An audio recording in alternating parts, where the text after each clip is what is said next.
Part 1, The Forgotten Heroes. The Challenge in the Cantina. The neon lights of Nexus 7's military cantina cast an eerie glow across the faces of a dozen different alien species. Laughter and boasts filled the air as young recruits from across the galaxy shared tales of their homeworld's military might. The Gorlaxians flexed their massive arms, each one capable of crushing steel. The Severian pilots demonstrated their lightning-fast reflexes by catching thrown objects mid-air. The Threnodai warriors displayed their natural armor plating that could deflect plasma rounds. In the corner, 3 humans sat quietly, nursing their drinks and watching the display with tired eyes. They wore the gray uniforms of the engineering corps, their patches marking them as non-combat personnel. "Look at them," sneered Lieutenant Brix, a young Cantaran with silver scales that shimmered in the light. "The famous humans. I heard they once ruled half this sector, but now look where they are." He gestured dismissively at the human table. "Reduced to fixing our ships and maintaining our weapons while real warriors fight the battles." The silenced warrior. A shadow fell across the cantina as the laughter died. Every head turned toward the entrance where a figure stood silhouetted against the corridor lights. General Corvin Thale, the legendary Zephyrian commander, stepped into the room. His cybernetic leg clicked against the metal floor with each step, a reminder of battles fought in wars most of these recruits had only read about. Thale's 4 eyes swept the room, taking in the scene. His gaze lingered on the humans, then moved to the boastful young aliens. The general's scarred face showed no expression, but those who knew him recognized the dangerous stillness that preceded his most memorable speeches. "What's this about humans?" Thale's voice carried the authority of someone who had commanded fleets and conquered star systems. The cantina fell silent except for the hum of life support systems. Lieutenant Brix straightened, trying to maintain his bravado. "Just discussing military capabilities, sir. These humans claim to be warriors, but they're assigned to engineering duties. Seems the High Command knows their proper place." The general's memory. Thale's mandibles clicked once, a sound that made several veterans in the room step back. Their proper place? The general moved to the center of the cantina, his presence commanding attention from every being present. "Young fool, do you know why humans are banned from frontline combat?" The question hung in the air like a challenge. Brix shifted uncomfortably. "Because they're weak, sir. No natural weapons, fragile bodies, slow reflexes compared to most species." A sound escaped from Thale's throat that might have been laughter, but held no humor. "Weak. Yes, that's what we all thought." He turned to face the room, his battle-scarred armor catching the light. 15 cycles ago, I commanded the defense of the Zirian sector. 50 star systems, billions of lives, the largest mining operation in known space. When the Vorthak invasion came, we had the finest warriors from 100 worlds. The humans at their table exchanged glances. One of them, an older man with graying hair, quietly set down his drink and watched the general with knowing eyes. The setup for revelation. "The Vorthak came in numbers we had never seen," Thale continued, his voice growing distant with memory. "Black ships that blotted out stars, creatures that bred faster than we could kill them. They swept through the outer systems like a plague. World after world fell until only Zirian Prime remained." He paused, his cybernetic implants whirring softly as he accessed old battle records. That world held the largest crystal mines in the sector. Rare minerals that powered our ships, our weapons, our entire civilization. If it fell, the war would be over. The young recruits leaned forward, caught up in the tale despite themselves. This was history they had never heard, classified events from the early war years. "I had 200,000 warriors at my command," Thale said. "Gorlaxians, Severians, Threndi, Cantarans like yourself, Lieutenant. The pride of a dozen species, all veteran fighters. And we had 200 humans." He turned his gaze to the human table. "Engineers, they called themselves. Mining specialists. They weren't supposed to fight at all. The weight of truth. The silence stretched as Thal's words sank in. The gray-haired human finally spoke up, his voice quiet but carrying clearly across the room. "General Thal." "Colonel Webb." The general nodded with unmistakable respect. "I wondered if you were still serving." The recognition sent a ripple through the cantina. This wasn't just any human engineer, but someone the legendary General Thal treated as an equal. "Tell them, Colonel," Thal said. "Tell them what happened when 200 humans faced 50,000 Vorthak warriors for 72 hours while my army was scattered across 3 continents." Colonel Webb stood slowly, his weathered face showing the weight of years and memories. "That's not my story to tell, General. It belongs to all of us who were there." Thal's 4 eyes gleamed with something between pride and sorrow. "Then I'll tell it myself. Every being in this galaxy should know why humans are banned from combat roles. Not because they're weak, but because they're too dangerous to be unleashed." The cantina held its breath as the general prepared to reveal truths that had been classified for over a decade. Part 2, The Impossible Mission. The siege begins. Zirian Prime was supposed to be impregnable, General Thal continued, his voice cutting through the cantina's silence. Crystal formations created natural barriers, underground facilities that could shelter millions, automated defense systems that had never been breached. "We thought we had months to prepare." Colonel Webb's expression darkened at the memory. "We had 6 hours." The general nodded grimly. "The Vorthak came through dimensional rifts, bypassing our outer defenses entirely. In minutes, they had overrun the surface installations. My army was scattered, communication networks destroyed. The primary objective became protecting the civilian evacuation sites and the central mining complex." Lieutenant Brix leaned forward despite himself. "What made the humans so special? They're not warriors." "The desperate assignment." "That's what I thought too," Thal admitted. "When the Vorthak landed, I sent my best units to defend the evacuation points. The humans were assigned to the mining complex because it seemed like the safest position. Just keep the equipment running until we could re-establish our perimeter." Colonel Webb's eyes grew distant. 3 mining facilities, connected by underground tunnels. Mostly automated systems, but someone needed to maintain power and life support for the civilian workers still trapped below. "But the Vorthak had other plans," Thal continued. "Their strategic analysis identified the mining complex as the key to the planet's value. If they could capture it intact, they'd have access to decades' worth of rare crystals. They sent their elite units, 50,000 of their finest warriors, to take it by force." The cantina was dead silent now. Even the veterans who had fought in later battles against the Vorthak knew their reputation. Elite Vorthak warriors were 8 feet tall, naturally armored, with reflexes that made them nearly impossible to hit and strength that could tear through battle armor with bare claws. The human response. "When the first wave hit, I tried to evacuate the humans," Thal said.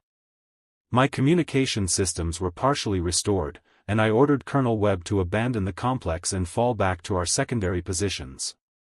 Webb's weathered face cracked a small smile. "General's orders were very clear. Get your people out of there before you're all killed." But they didn't retreat. Thal's voice carried a mixture of admiration and something that might have been fear. Colonel Webb reported that civilian evacuation was incomplete. 17,000 mining workers and their families were still trapped in the lower levels. The evacuation tunnels had been damaged in the initial assault. "We couldn't leave them," Webb said simply. "The Vorthak don't take prisoners from species they consider useful only as livestock." The implication sent a chill through the room. Everyone knew what happened to populations that couldn't fight back when the Vorthak overran a position. Against impossible odds. So 200 humans, mostly engineers and mining specialists, decided to hold a position against 50,000 elite Vorthak warriors, Thal said. They had mining equipment, basic sidearms, and industrial tools. The Vorthak had military-grade weapons, combat armor, and numerical superiority of 250 to 1. Lieutenant Brix shook his head. That's not courage, that's suicide. No species could hold those odds. That's what I thought, Thale agreed. I wrote them off as heroic but doomed. I focused on regrouping my scattered forces, planning a counterattack to retake the complex after the humans were inevitably overrun. I estimated they might hold out for 2 hours if they were very lucky. Colonel Webb stood and moved to a wall display, activating a holographic map of Zirion Prime. The mining complex appeared as a series of interconnected facilities built into crystalline formations. The Vorthak came at us in waves. First assault was 5,000 warriors, testing our defenses. And, prompted one of the younger aliens. We killed them all, Webb said matter-of-factly. The first victory. The room erupted in surprised murmurs. Thale nodded confirmation. Every single warrior in the first wave was eliminated. No human casualties. I couldn't believe the reports from my remaining surveillance drones. How? Brix demanded. Humans have no natural weapons, no armor, no enhanced reflexes. Webb manipulated the hologram, showing the complex's layout. We had something better. We had industrial mining equipment designed to cut through the hardest crystals in known space. Plasma cutters that could slice through Vorthak armor like paper. Gravity manipulators that could crush them against walls. Sonic drilling equipment that could shatter their skeletal structure. But that equipment wasn't designed for combat, protested a Severian recruit. No, Webb agreed. It was designed to be precise, efficient, and absolutely devastating to solid matter. The Vorthak learned too late that not designed for combat doesn't mean not effective in combat. The pattern emerges. The second wave was 10,000 warriors, Thale continued. The Vorthak commanders assumed the first wave had been caught off guard. They came prepared for industrial accidents, not coordinated defense. We were ready for them, Webb said, adjusting the hologram to show defensive positions. Humans have a talent for improvisation. We turned conveyor systems into automated weapons platforms. Mining charges became directional explosives. Crystal processing equipment became area denial weapons. The second wave lasted 4 hours, Thale said quietly. When it was over, 10,000 more Vorthak warriors were dead. The humans had taken their first casualties, 7 wounded, none killed. The cantina was absolutely silent now, every being hanging on the general's words. That's when I realized something that would change everything I thought I knew about warfare, Thale said. The humans weren't just defending. They were learning. Adapting. Each wave that came at them faced new tactics, new traps, new weapons improvised from equipment that had never been intended for battle. He turned to face the room, his 4 eyes reflecting the holographic display. But the real horror hadn't begun yet. Because the Vorthak commanders made a decision that would haunt their species for cycles to come. They decided to show the humans what total war really meant. Part 3, The Human Solution. The Escalation. The third wave changed everything, General Thale said, his cybernetic implants flickering as he accessed deeper memory files. 35,000 Vorthak warriors, supported by siege engines and biological weapons. Their commanders had decided that subtlety was worthless against these humans. Colonel Webb's expression hardened. They brought the children. The phrase sent a chill through the cantina. Several alien species practiced taking hostages, but the Vorthak had perfected psychological warfare. They would capture young from defending species and use them as shields, forcing defenders to choose between victory and the lives of innocents. 200 human children from the evacuation camps, Thale confirmed. The Vorthak strapped them to the front of their assault vehicles, betting that humans would surrender rather than risk harming their own young. Lieutenant Brix leaned forward. That's a standard tactic. Most species will negotiate when their offspring are threatened. It's basic psychology. The human difference. Most species, yes, Webb said quietly. But the Vorthack didn't understand human psychology. They made a fundamental error in their calculations. He manipulated the holographic display, showing the assault formation approaching the mining complex. When we saw what they'd done, something changed in every human defending that facility.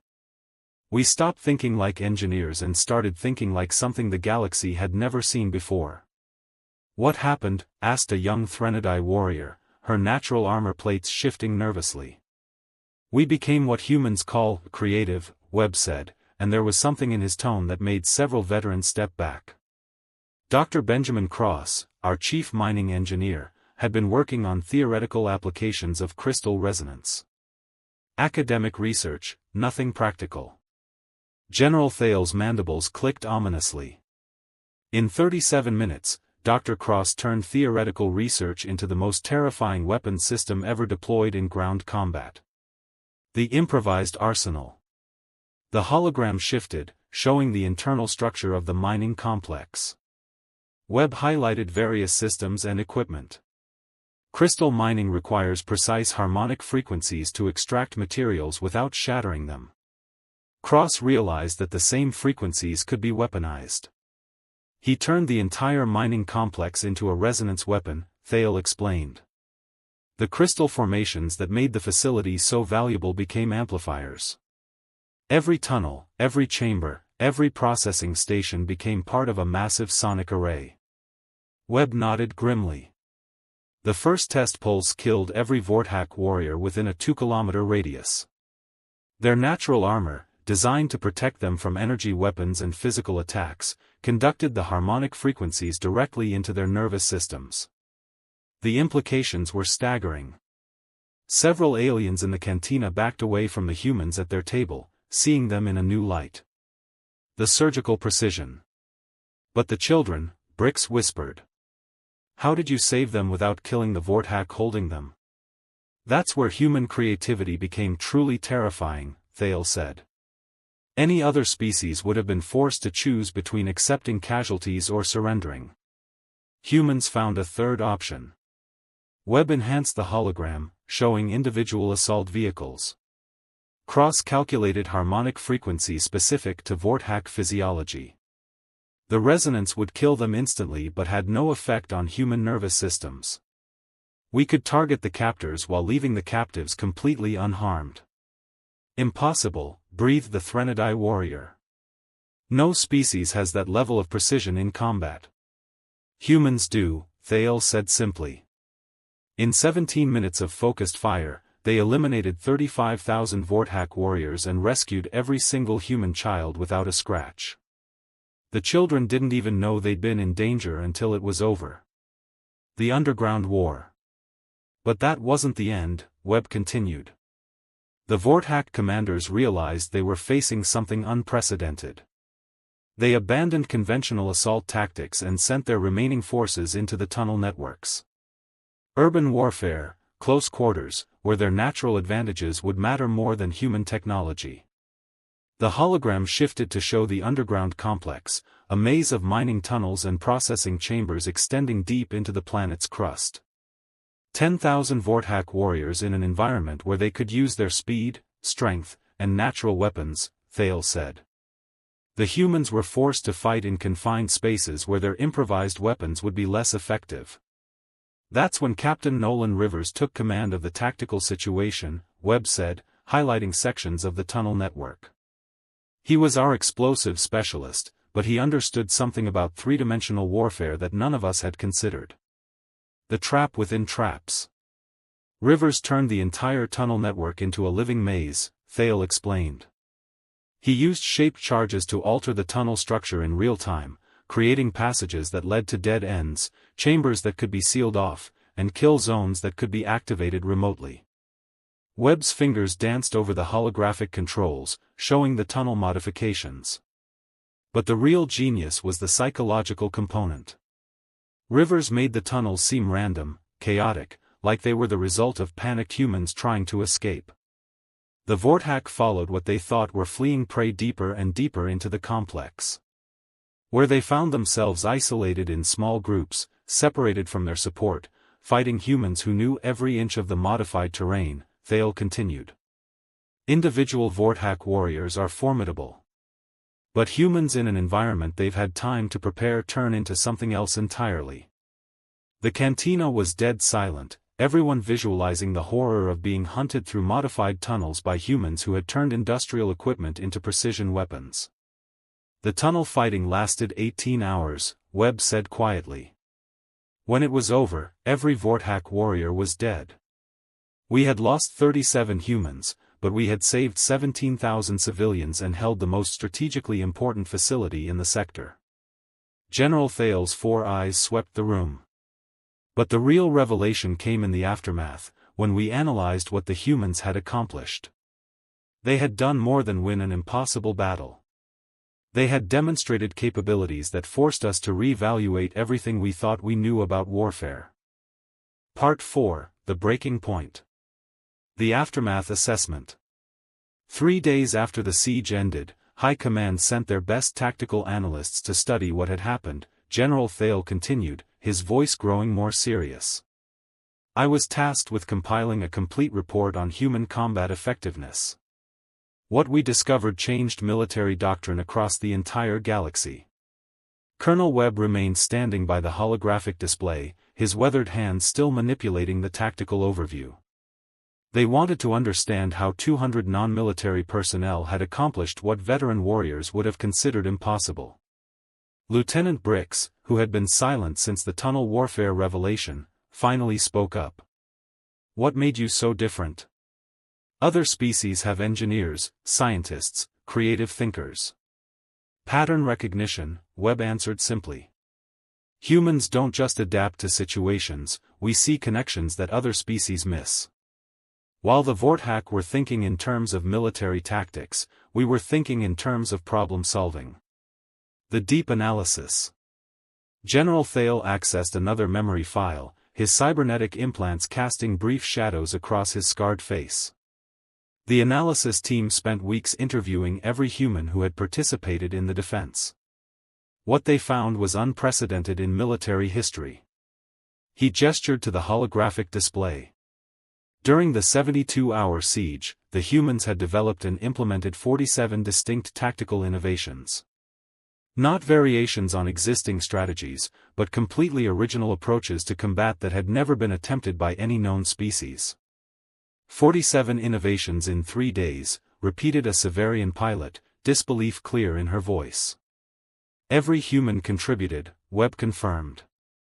Dr. Cross with his resonance weapons, Captain Rivers with his tunnel modifications, Chief Engineer Martinez who turned atmospheric processors into area denial systems, Communications Specialist Thompson who created a quantum-encrypted network using mining equipment. The terrifying revelation. But the most disturbing discovery came when we analyzed the timing of these innovations, Thale said, his voice dropping to nearly a whisper. The humans weren't just reacting to Vorthak tactics. They were anticipating them. The silence in the cantina was absolute.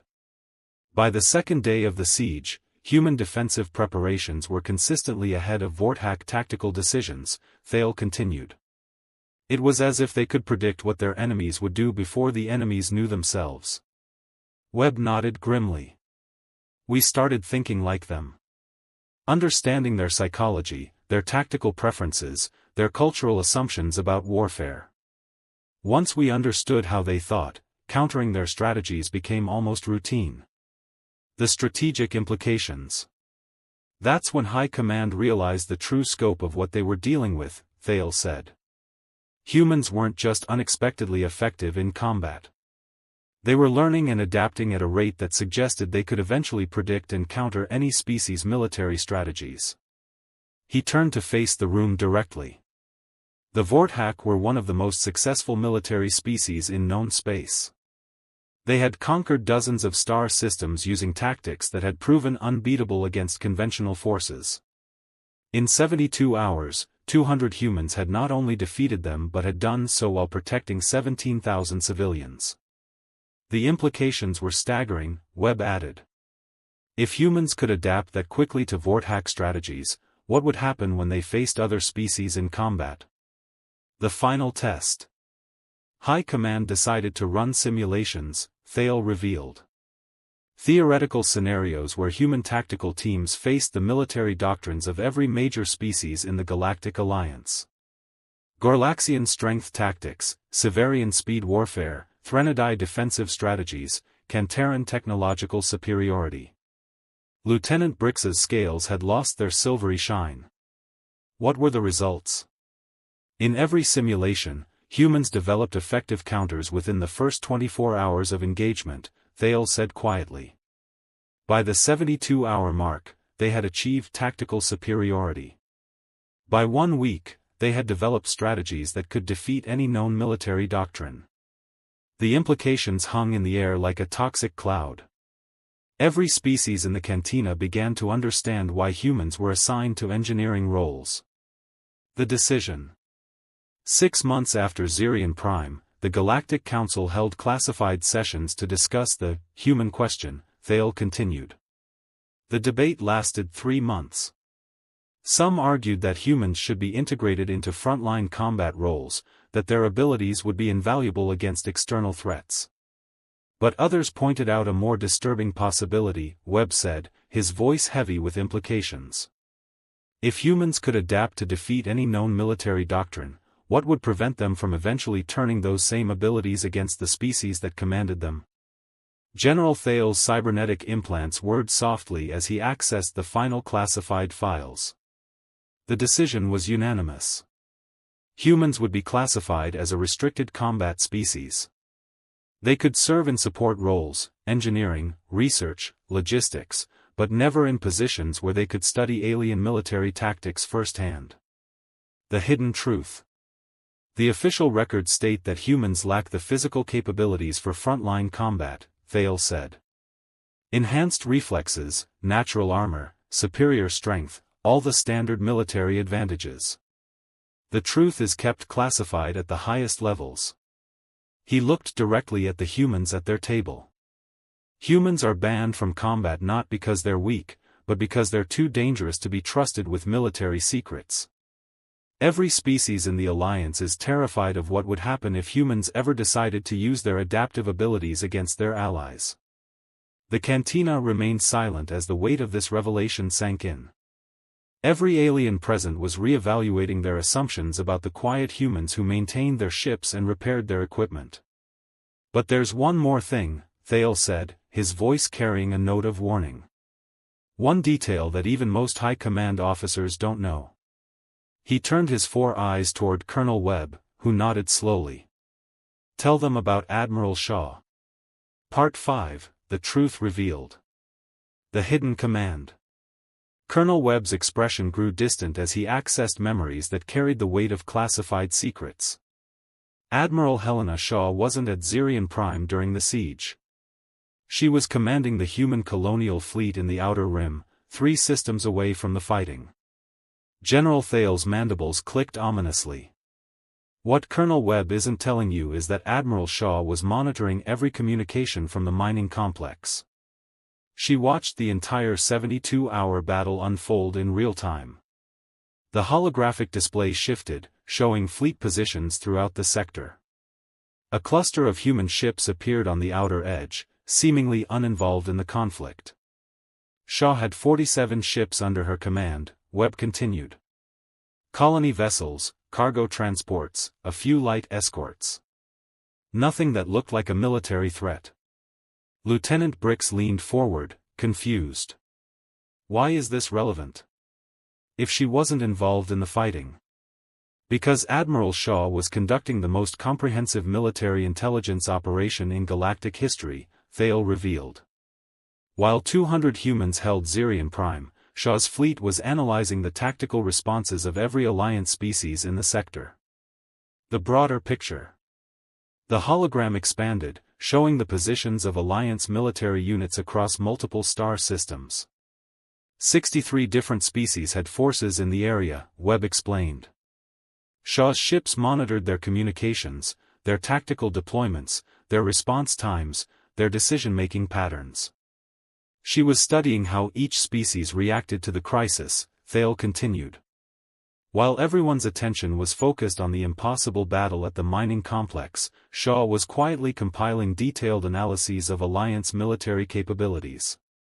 The implications began to dawn on the alien listeners. "She was spying on our forces?" asked the Threnodai warrior. "She was learning," Webb corrected. Every species revealed their tactical preferences, their strategic weaknesses, their command structures. Shaw's analysts catalogued it all. The strategic web. By the end of the siege, Admiral Shaw had more comprehensive intelligence on Alliance military capabilities than High Command possessed, Thale revealed. She knew how every species would respond to specific threats, which commanders made which types of decisions, what technologies each fleet carried. The holographic display began showing communication intercepts, tactical analyses, strategic assessments. Shaw's operation identified 17 critical vulnerabilities in Alliance defense networks, Webb said quietly. Gaps in coordination, weaknesses in command structure, technological dependencies that could be exploited. But she wasn't working alone, Thale continued. Shaw's intelligence operation was part of something larger. A human strategic initiative that had been running for cycles, quietly studying every species in the Alliance. The network revealed. How many humans were involved? Brix whispered. Every human in Alliance service, Webb answered simply. Engineers who maintained alien ship systems, researchers who studied alien technology, medical personnel who treated alien physiology, communication specialists who handled interspecies transmissions. The scope of it was staggering. Every human in the galaxy had been part of an intelligence network that spanned decades and covered every aspect of alien civilization. We weren't trying to conquer anyone, Webb said quickly, seeing the fear in alien faces. We were trying to survive. Humans knew we were different, that our abilities made other species nervous. We needed to understand everyone else well enough to prevent conflicts. The final revelation. General Thale's 4 eyes swept the cantina one last time. 6 months after Zirian Prime, Admiral Shaw requested a private meeting with the Galactic Council. She presented them with a complete analysis of Alliance military capabilities, including detailed strategies for defending against threats that hadn't even been discovered yet. She gave them everything, Webb confirmed. Decades of intelligence work, strategic analyses, tactical innovations. Shaw handed over information that could have made humans the dominant military force in the galaxy. Why? Asked the Severian pilot. Because Admiral Shaw understood something that few humans had considered, Thale explained. The galaxy wasn't ready for human military capabilities. If humans became a dominant military force, fear would drive other species to unite against them. The result would be a galactic war that would destroy civilizations. The agreement. Shaw proposed an alternative, Webb continued. Humans would accept restrictions on military service in exchange for full integration into Alliance civilian operations. We would share our innovations in engineering, science, and technology, but we would never be allowed to study alien military systems closely enough to develop countermeasures. The Council agreed immediately, Thale said. They were terrified by what Shaw had revealed about human intelligence-gathering capabilities. The restrictions weren't punishment, they were protection. For everyone. But the real agreement was never written down, Webb added. Admiral Shaw made it clear that humans could choose to abide by these restrictions voluntarily, or the Council could try to enforce them through military action. She then demonstrated exactly how futile military action would be. The demonstration. Shaw's fleet had been studying Alliance tactical doctrine for decades, Thale revealed. In a series of war games, human strategists defeated simulated Alliance forces in every conceivable scenario. The demonstrations lasted 3 days. By the end, there was no question about the outcome of any potential conflict. The cantina was absolutely silent. Every alien present understood the implications. Humans had voluntarily accepted subordinate positions not because they were weak, but because they were so powerful that unrestricted military service would destabilize the entire galaxy. So when you see humans in engineering roles, maintenance positions, research facilities, Webb said quietly, remember that we chose to be there. We could be commanding fleets and conquering systems, but we decided that cooperation was better than domination. General Thale nodded slowly. That's why humans are banned from frontline combat. Not because they can't fight, but because they're too good at it. Too creative, too adaptable, too dangerous to be unleashed. He turned to Lieutenant Brix. Still think humans are weak? The young Cantaran's scales had gone completely pale. No, sir. I don't think I'll ever see them the same way again. Good, Thale said. Because every human in this cantina chose to fix your ships instead of taking them from you. Remember that the next time you feel like showing off your natural advantages. The silence stretched as every being in the room re-evaluated everything they thought they knew about the quiet humans who kept their civilization running. The species they had underestimated had chosen mercy over conquest, cooperation over domination. And that choice was the most terrifying demonstration of power any of them had ever witnessed.